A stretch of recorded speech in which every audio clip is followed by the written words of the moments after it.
Hey there, I'm Scott, and we are looking at a brand spanking new Ninja Foodi PossibleCooker PRO 8.5 quart slow cooker. Easy for me to say, right? So I literally just took it out of the box, haven't taken out the plastic yet, haven't done anything with it, so I figured that we would kind of look at it together so you can see what's included and what it looks like when he comes out of the packaging. So start with some of the smaller stuff first. Comes with a nice little spoon, a little handle on it too, which is kind of cool as it shows in the pictures. You will just take this and set it on top, so that way keep your spoon out of the way. I would imagine because of the little lip there, you can kind of store it inside of the slow cooker portion as well. So just a plastic spoon. This is all made out of metal. I'm sorry, obviously glass here, and then a metal handle, metal rim around the edge. No plastic or anything like that to make it super tight gasket. I would imagine this will probably get a little hot as you pick it up. In fact, there's a little warning thing there. And then a little vent hole, which is kind of common with slow cookers and stuff. So also comes with just a few different warning instructions and looks like some recipe book and so forth as well. So inside though, the main part is, here's the main slow cooker portion of it. One thing I've always found interesting about the way this one looks is the way it sets inside of there. See, when it's in, you still have a good amount of the slow cooker sticking out. Most of the ones I've always used, this would go inside all the way, but kind of cool the way it sets like that. So let's take the main actual slow cooker compartment out of it, the oven portion of it out. Inside, this has kind of like a non-stick type coating to it. It's oven safe from my understanding as well. Metal handles on the sides, metal all the way around. Pretty good amount of gauge there, pretty good amount of thickness there on the metal. Here in the bottom with nice looking stainless steel, and I like the color of it too. This kind of like I believe it's called sea salt gray is the name of the color. Looks good. I think it looks nice and classy looking. So good strong piece here. I would imagine this could be dishwasher safe as well, because it comes in and out, makes it pretty easy for you to use.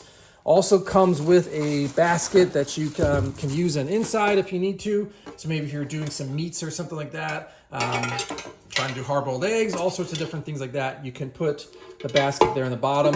Or if you don't want that and you're doing soups and things, get rid of it and put it off to the side. So nice looking piece there. Now the main oven portion of it, let's get this guy out of the plastic as well so you can see what this looks like.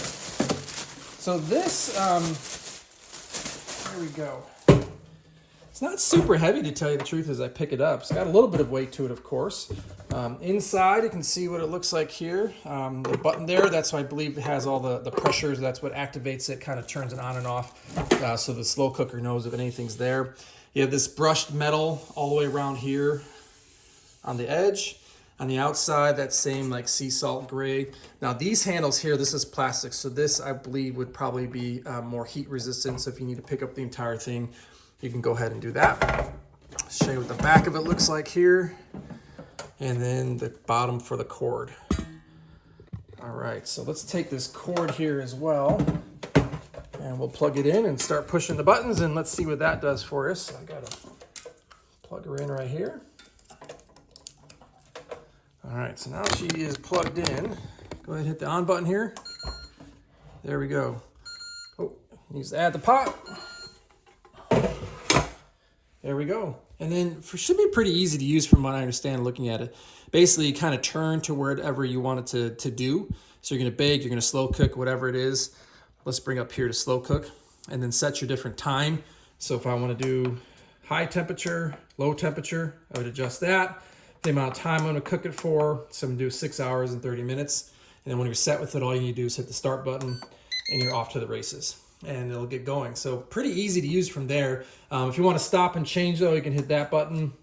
It'll end it and then go and make to it whatever type of setting you want to put it on instead. So a bunch of different settings. So if you can't read it there, it's got slow cook, sear, saute settings, steam, keep warm, sous vide, braise, bake, and proof. So a bunch of different ways you can cook. And all sorts of different things that you can do with it. So I've always been a big fan of these types of slow cookers though, because there's a lot of different options, a lot of different flexibility. It's great for like kind of like a set it and forget it type thing. We'll use this a lot for say like chili or soup or something like that. Put all your ingredients in, turn it on, let it slowly cook throughout the day. Makes it smell good. But I really like how easy this will be as well to go ahead and pull that out.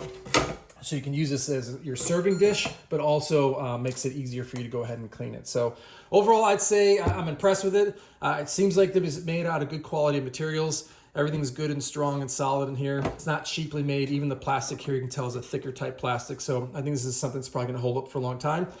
And overall, pretty happy with it. So I think we'll go ahead and try cooking something and see what happens.